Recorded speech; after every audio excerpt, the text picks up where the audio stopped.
Welcome to the JAMODI podcast. We are all surrounded by amazing coaches and leaders. So let's get an inside look at not just what they do, but how they do what they do. After all, becoming the best versions of ourselves is JAMODI, just a matter of doing it. Coaches, the JAMODI podcast is powered by Biology. What's your BSA score? The Biology Skill Assessment is the only verified skills metric endorsed by the NIA and NJCAA to discover and develop the best talent for your team. This 10-minute, 100-shot test can be taken for free today on the Biology mobile app. Elevate your game. What are some qualities that, and it doesn't have to be just one, what are some qualities that you see in great leaders? Yeah, I'll give you two that come to mind, and obviously, there's laundry lists of qualities. One of them is initiative.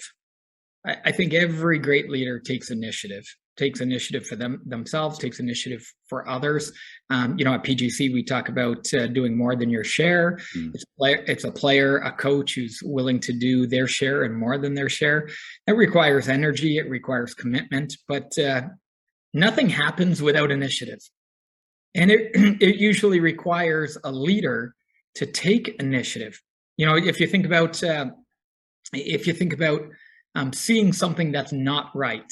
If, let's say, you're an assistant coach and you see something that's happening that's not right with your coaching staff, will you lead? What does it mean to lead? To take initiative, because it's always the responsibility of the person with the greatest awareness to raise something. So will you take the responsibility to raise something to the head coach or the coaching staff to say, hey, I see a challenge here, an issue here? That takes initiative, and that's leadership. And, in so many different realms, you're walking down the street and you see a piece of trash. Do you walk on by it, or do you say, I'll pick up that piece of trash? That takes initiative. And leaders do more than their share. Leaders do what others aren't willing to do, or what others don't even think to do. So I think initiative is a key part of leadership. It's something we've tried to instill in our kids, and something I attempt to instill in all the players that I coach. Yeah, that's so impactful. And it made me think of that initiative. It shows how much you care about where you are, because I'm not going to go the specific situation, but I've noticed something at Faith that recently that I don't feel like it needs to be here. But how much does it really bother me is based on the initiative that I take to I either swallow it and just let that continue, but then how much do I really care about this environment and what I feel like Faith represents and what it should be? And so I don't know. Every time I do these talks, man, I feel like there's so much that I get from it, but there's always one thing that maybe I was supposed to hear that on this call. And that might be it, because if I do consider myself a leader, but I'm seeing something that pulls away from the culture of our school, how can I do that? How can I let that go? Yeah. And that's directly tied to then the second quality that I think is essential of great leaders: humility. And humility, let's just use it in the context of initiative in your situation. Being able to take initiative and say, hey, I see something that's not right. If you identify it with judgment or pride, others aren't going to be able to receive it. But if you can approach it with humility and being able to identify that this is just your perspective of how you see the world, and knowing how you see the world is not how the world is. It's just how each one of us see the world from our particular vantage point. And our particular vantage point is always skewed by the experiences that we've had and the things that we believe. And so if you're able to approach it with a sense of humility, that your way of looking at it isn't necessarily better than anyone else's. It may just be a different way than anyone else has looked at it. And to try and find the humility requires trying to find the common ground of what are we all seeking, and could this help us move in that direction? And so I think initiative without humility is dangerous. but initiative with humility can create enormous change and enormous impact. And so that's just one example of how humility shows up. Humility, if we think of it from the standpoint of a coach, is the willingness to share with your players, I was wrong, I made a mistake, I'm sorry. Those are all words of humility. Being able to accept that you don't know it all, and being willing to share that with others. That's a hard thing, a hard thing for many to do, especially if you didn't grow up in an environment where that was done. If that wasn't modeled, the things that haven't been modeled for us are often the things that are hardest for us to live out.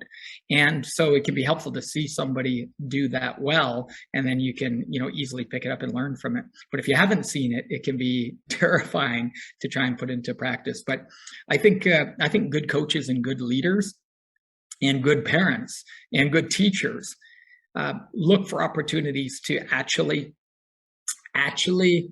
communicate their own shortcomings, because young people need to learn how to own their shortcomings, and they need to learn how to apologize, and they need to learn how to be able to say, I missed the mark, guys. I screwed that one up. When I got on you guys in the fourth quarter of that game, that's not what you needed at that time. And, we didn't finish that game out well, and I own that. And I'm committed to doing better. I think that level of humility builds trust, because humility is, I think, a brother or cousin of vulnerability. And when you're willing to be vulnerable, it just builds enormous trust. So as a coach, parent, teacher, if you want to build trust, be vulnerable. And the benefit of having trust is influence. And when you have influence, then you have opportunity. And when you have opportunity, then you can speak into somebody's life. You can meet them where they're at, and you can take them on a journey that they may not have gone on their own. I've told you this over the years, how thankful I am for PGC.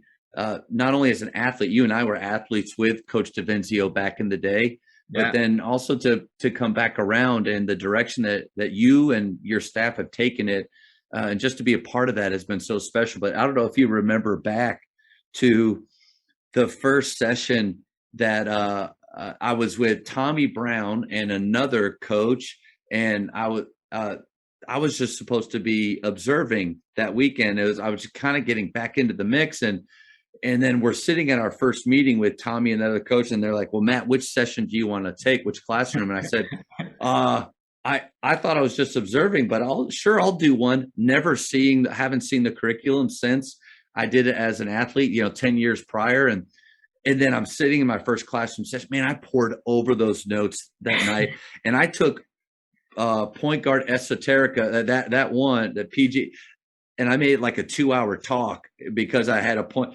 Anyway, you and TJ ended up showing up, and we're in the classroom for that session. So I'm just so freaking out and wanting to do this right and honor the legacy that, and then probably because I was talking for an hour, there's a kid in the front row sleeping.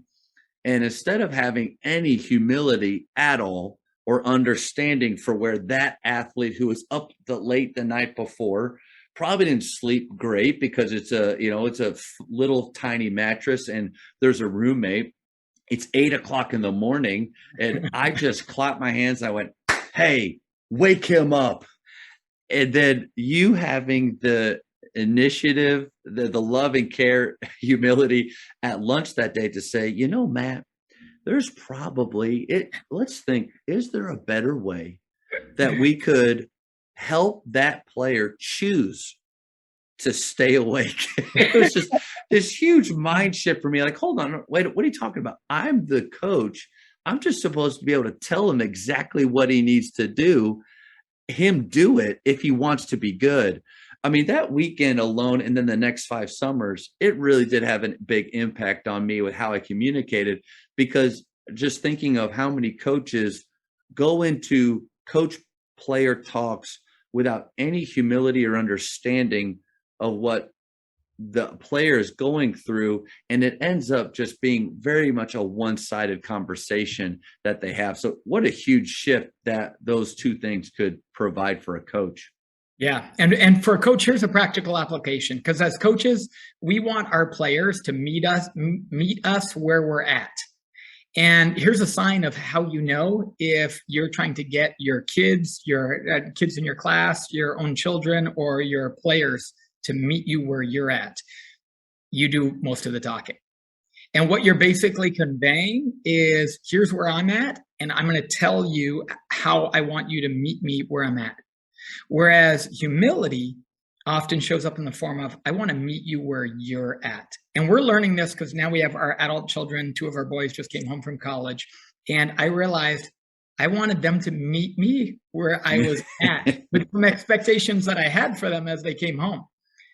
And one of the things that I've been realizing is, wow, I need to apply this principle now with them and meet them where they're at. And so what does it look like to meet somebody where they're at? A lot of times it's asking them questions and finding out where they're at, what they want, rather than telling them Mano's plan for their life. That's good. Thank you for checking out today's episode. Please take a moment to subscribe to this podcast, share it with your fellow coaches, and find us on social media for what's coming up next on the JAMODI podcast. It's just a matter of doing it.